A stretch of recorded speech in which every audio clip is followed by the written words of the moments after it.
And welcome to another question on physics. The question says, if a small body of mass m,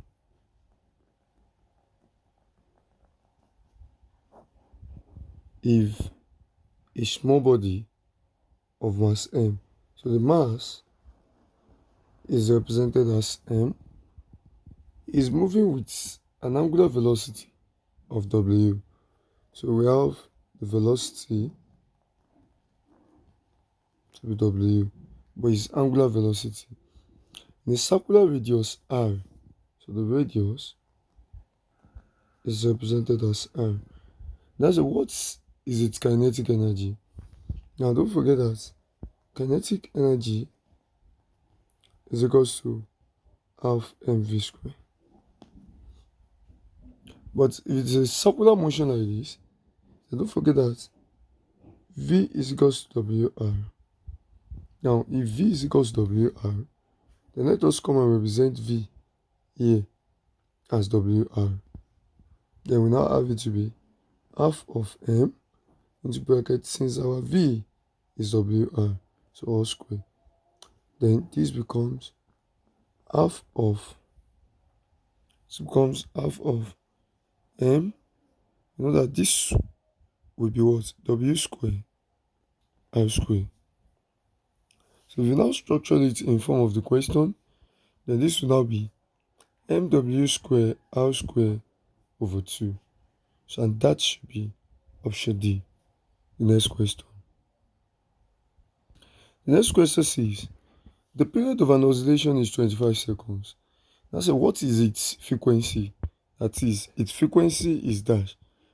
Now don't forget that when you are talking about the period is time taken to cover an oscillation. That's meaning. So period is the time taken to cover an oscillation, and in which frequency is the number of oscillation covered in 1 second. Again, period is the time taken to cover an oscillation, while frequency is the number of oscillation covered in 1 second. Now that shows that period here is 1 over frequency, and frequency is also 1 over period. Now they now say the period here is 25 seconds. And we have to find the frequency. And since frequency is 1 over period, so this will now be 1 over, our period here is 25. Now what will be the answer? So 1, let's put it on the calculator. 1 over 25 becomes 0.04. So this is 0.04 hours. So that's the final answer.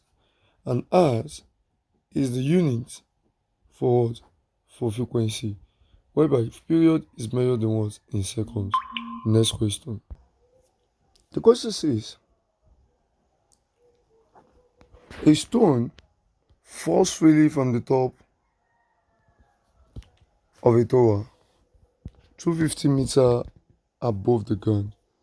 And that shows that the height of the tower is 250 meters above the ground. Calculate its velocity halfway through the fall. Now we are asked to calculate the g to be 10 meters per second. Now we are asked to calculate its velocity halfway. The halfway of the velocity. That means that we are going to divide 250 meters by 2. And 250 meters divided by 2, that will be 125. So we have the distance covered as the halfway. So the full, like the total way, the full way that's the object, the stone fall through is 250 eyes. But the half of the 250 is 125. Then we are asked to calculate the velocity. And since the object is coming from rest, the initial velocity will be 0 meters per second. Now, using v squared to be equal to u squared plus 2gh. V squared will now be 0 squared plus 2 times what's our g, that's 10. Our height is 125. The v square will now be, this one should be 2500. Yes, 2500. 2 times 10 times 125.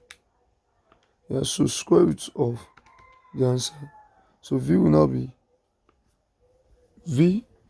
square root of 2500, and that's 50 meter per second. With velocity halfway, 50 meter per second. Next question.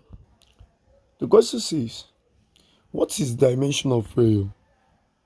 Now, don't forget that pressure is equal to force over area. Pressure is equal to force over area. And at the same time, our force is equal to mass times acceleration. And don't forget that the dimension of mass, or better still, mass is measured in kilogram, multiplied by acceleration is measured in meter per second square. Now let us convert this to their dimension. Don't forget we have MLT. And for the MLT, M stands for the mass, which is measured in kg, kilogram. L stands for length, which is measured in meter. And T stands for time, which is measured in seconds. So dimension of kg is M, which is capital M.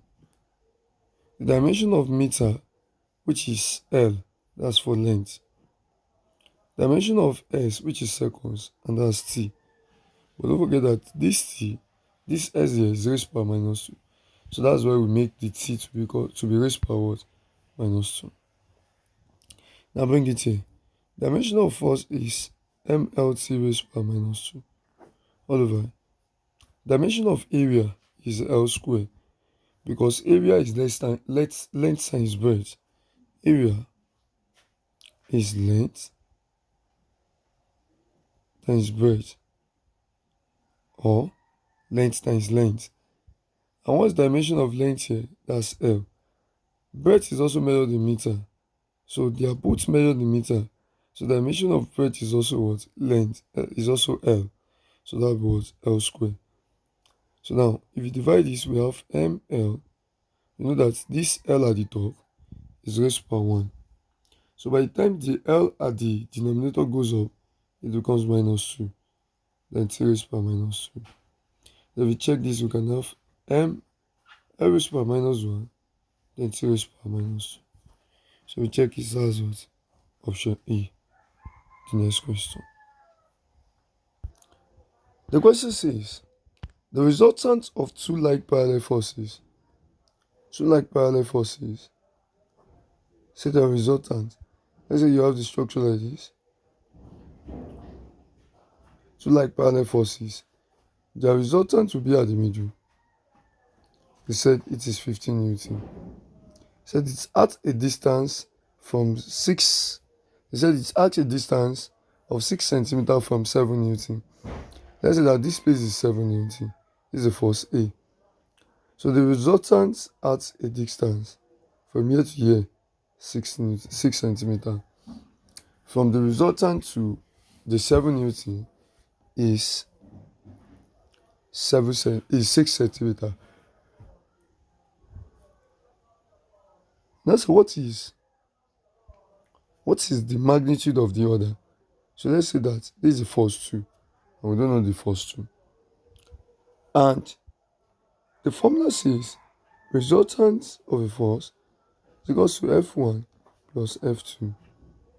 So that means, and what's the value for the resultant? That's 15 Newton. 15 Newton is equal to 7 Newton plus F2. So we have 15 minus 7 to be equal to F2. So that shows that F2 is equal to what? 8 Newton. The force for the second, the value for the second force is 8 Newton.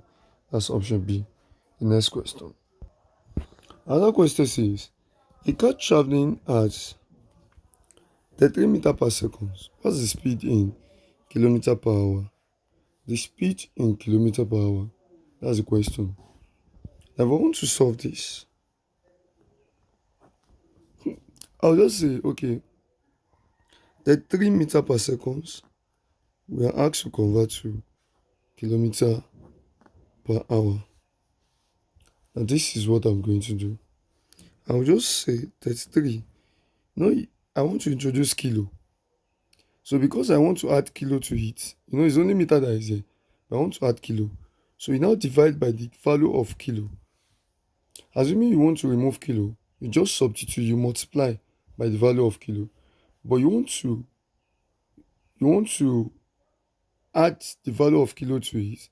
You want to add the value of, if you want to add kilo to it, you want to add kilo to it, then you divide by the value of kilo. But if you want to remove kilo, you want to add kilo to it, you divide by 10 raised per 3, which is the value of kilo. But if you want to remove kilo, assuming kilo is here now, I want to convert from kilometer to meter now, then you are going to multiply by the value of kilo. That's it. So if you want to convert from kilometer to meter, that means I want to remove kilo so that this will become meter. Then you are going to multiply by the value of kilo.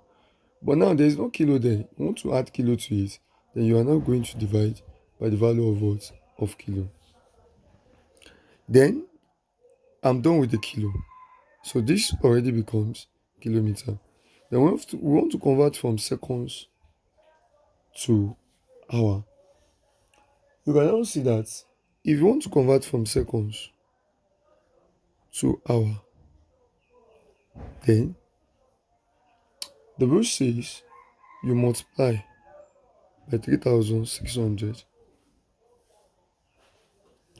It's because, let's see, you have 60 seconds make 1 minute. And 60 minutes make 1 hour. So that shows that we have 60 times 60. Because this is how many hours? So for this one now, it will be 60 times 60 that can give an hour from seconds. So now multiply by 3600. So we now multiply by 3600. Now it's per seconds. And the reason why this does not change is because this per seconds, this is also per hours. So that's was it. So let us press on the calculator. We have the 3 over 10 raised to power 3 multiplied by 3600. You see. So the value here is 118.8, and that's option A. Now we can use the calculator method as well. If you want to solve this on the calculator, I'll just press shift 8, press 20. You can see, sorry, press it again, shift 8, press 20. You can see that it takes us to meter per seconds to kilometer per hour. You now shift it to the back of meter per seconds. Then put the meter per seconds you want to convert. And if you check, we want to convert 3 meter per seconds to kilometer per hour. So I already input 33 at the back of meter per seconds. Then press equals to, and you see, the answer is this. But if I want to convert from kilometer per hour to meter per seconds, if I want to convert from kilometer per hour to meter per seconds, I'll press shift 8, then press 19. Can you see now?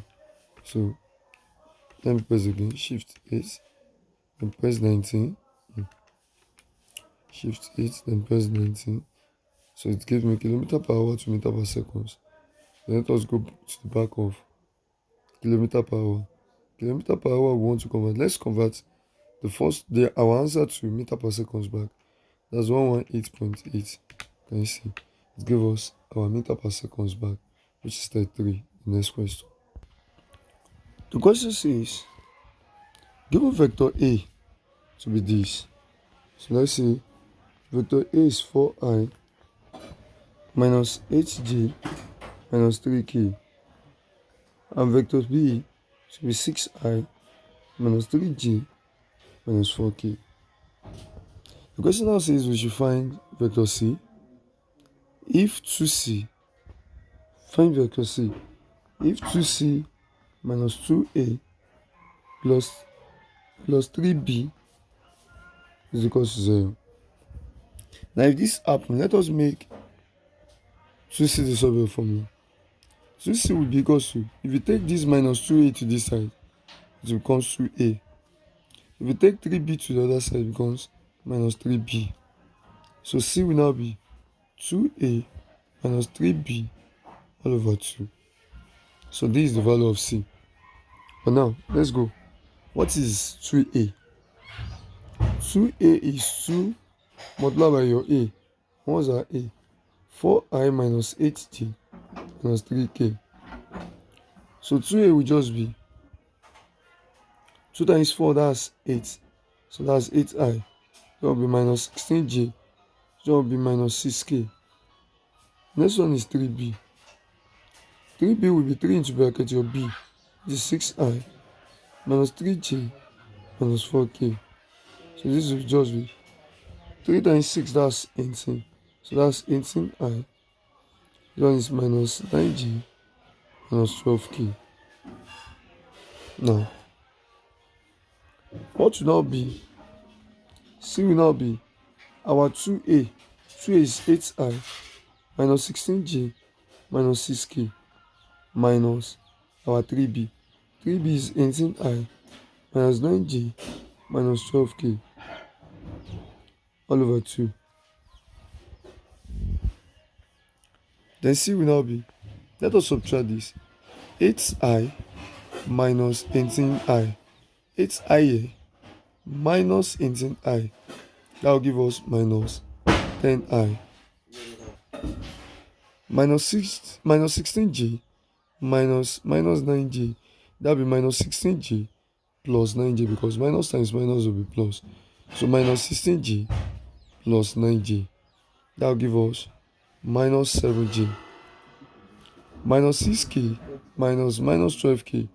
That will be minus 6k plus 12k. Because minus times minus will also give us plus. So minus 6k plus 12k will give us plus 6k. Now all over what? All over 2. So the final answer here will be 1 over 2 to bracket of minus 10i minus 7j plus 6k. Plus 6k. Now if you want to do this on the calculator, let us just insert. You press your mode, press your vector. That's it. Go to vector A. Vector A you want to input. Examining is just 3 dimension because it is ijk. So it is 3. Because it is 3, you press 1. So let us insert the coefficient. You have 4, you press equals to. You have minus 8, you press equals to. You have minus 3, you press equals to. Now after you've inserted vector A, now press shift vector, that's shift 5. Then you go to data, which is number 2. Then let us go and insert vector B, which is number 2. Then press 1. When press 1, because it is 3 dimension, let us insert for vector B. Vector B is 6 equals to minus 3 equals to the minus 4 equals to. You can see that we are pressing the what? The coefficient. So you not include the ijk, you just press the coefficient, then press AC. Now when you press AC, you just make the C the solvable formula by evaluating C out like this. So if you make C the solvable formula, so you now follow this formula. So if you follow this formula, it will now be into bracket 2, shift 5, vector A, which is number 3, then minus 3, shift 5, vector B, which is number 4. Close the bracket. Can you see that?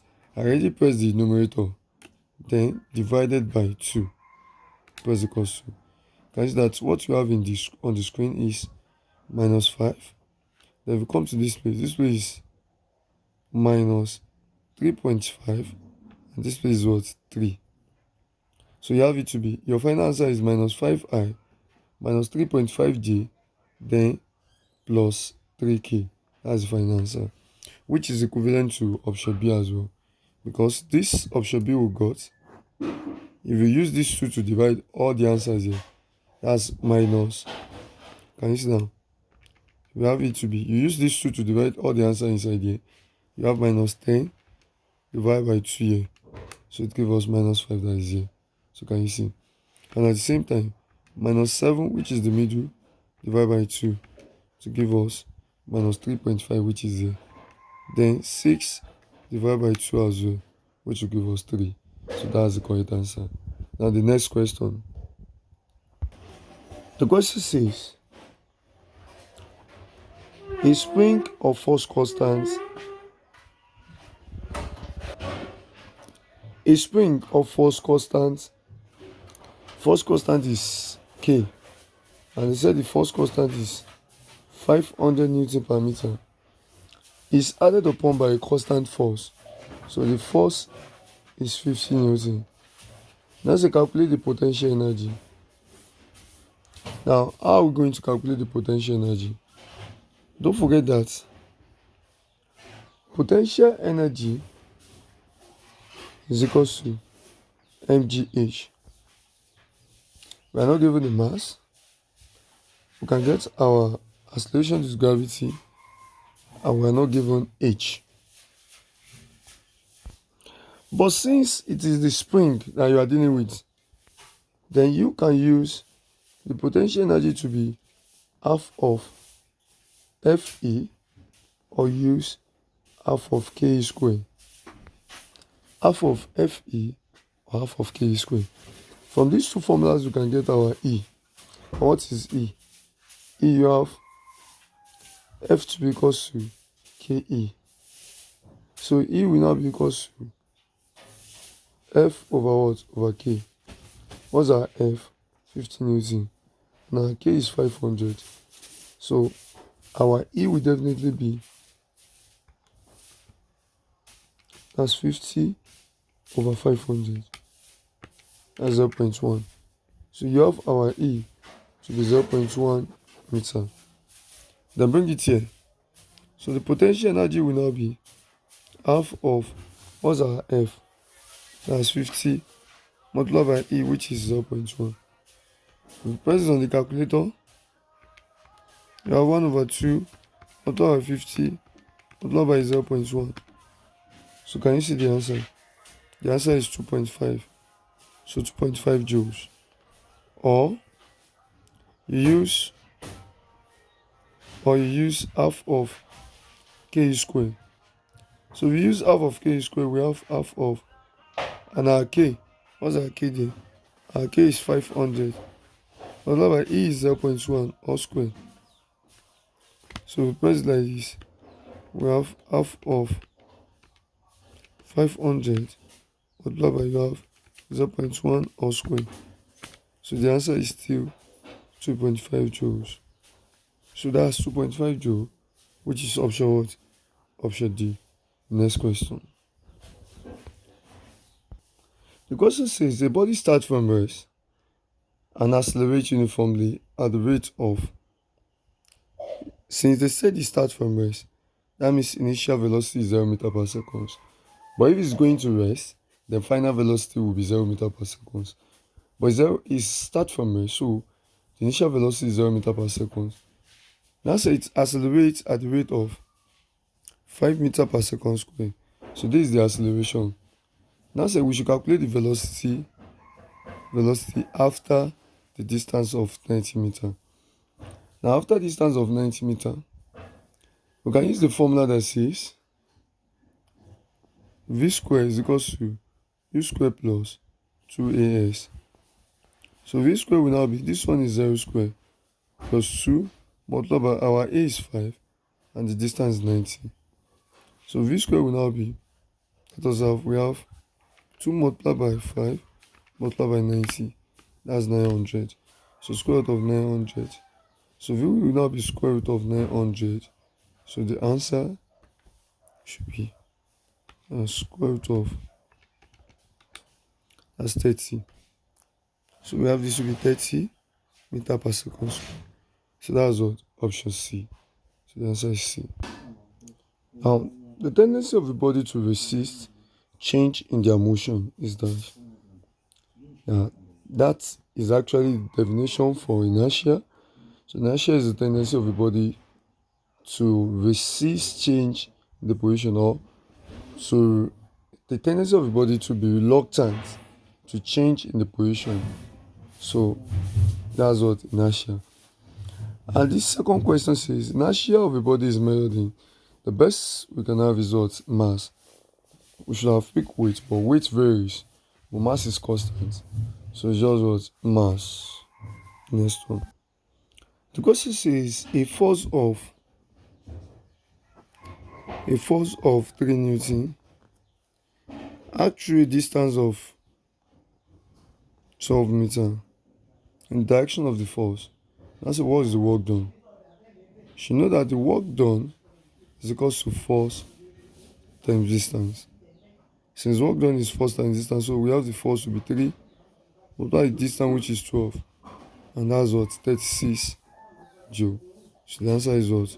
Option C, 36 joule. Next question. The question says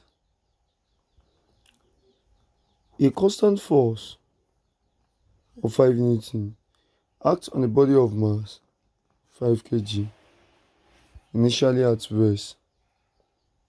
So this body is initially at rest. So that means initial velocity is 0 meter per second. Now set for 5 seconds. The time is 5 seconds. Now say find the final momentum. We have to find the final momentum. We want to solve this. Don't forget that impulse is equal to change in momentum. So that means impulse is force multiplied by time is equal to change in momentum is mv minus mu. That is final momentum minus initial momentum. So ft will now be equal to mv. Since initial velocity is 0, so it will be, this u will be 0 times m. That will be what? That will be 0 like that. Then this is the final momentum altogether. So that means mv, which is final momentum, is equal to ft. So what's our f? That's 5 times time, which is also 5. So the answer is 25 kilogram meter per second. 25 kilogram meter per second. And that's what? Option A. 25 kilogram meter per second. And that's option A. Exercise. The question says the limit of the average velocity as the elapsed time approaches 0 is dash. So let me have the answer to this at the comment section. Thank you very much. I remain Ishola David, blessing by name, popularly known as General David. Now what's the answer? Is it impulse? Is it momentum? Is it inertia or instantaneous velocity? Let me have the answer at the comment section. Thank you very much. God bless you. Have a wonderful day.